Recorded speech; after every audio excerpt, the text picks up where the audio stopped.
তো যারা এই শহরকে এন্ড ওয়াইজে যারা এটাকে অনিরাপদ করতে চায় এ ব্যাপারে আমাদের জিরো টলারেন্স থাকবে। সাম্প্রতিক চকবাজারে যে ঘটনা হয়েছে সেটাতে আমি রুবেল ২৬ নম্বর ওয়ার্ডে ভর্তি আছে, তাকে আমি দেখেছি আসলে অলমোস্ট এটা ফ্র্যাকচার হিউমারাস এবং সেখানে তার বুলেট মাধ্যমে সে ইঞ্জুরিটা হয়েছে।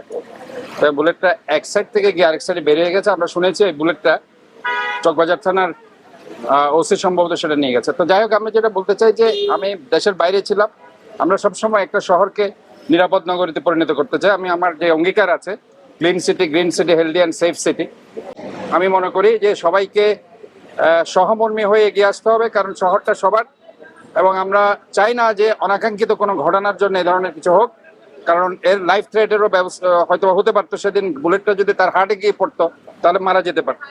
সো দ্যাট এই ধরনের অনাকাঙ্ক্ষিত যে ঘটনাটা হয়েছে, আমি সেই প্রেক্ষিতে বলতে চাই যে ঘটনার জন্য সেটা হয়েছে সেটা আমরা সবাই জানি। যে যারা আজকে এই যে জুলাই আজকে চলছে, জুলাইয়ের আজকে হচ্ছে ২৭ তারিখ, গত বছরের এই সময় কিন্তু মানুষ রাস্তায় ছিল। আবু সাইদ, ওয়াসিম মুগ্ধ জীবন দিয়েছে, অনেক বিএনপি নেতাকর্মী সহ বিরোধী দলীয় নেতাকর্মী, শ্রমিক জনতা এতে মৃত্যুবরণ করেছে, শহীদ হয়েছে।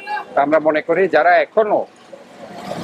যারা সেই সময় মানুষের বুকে গুলি চালিয়েছে তাদের কর্মীদেরকে, নেতাদেরকে যারা এখনো শেল্টার দিচ্ছে, তাদেরকে আমরা বলতে চাই যে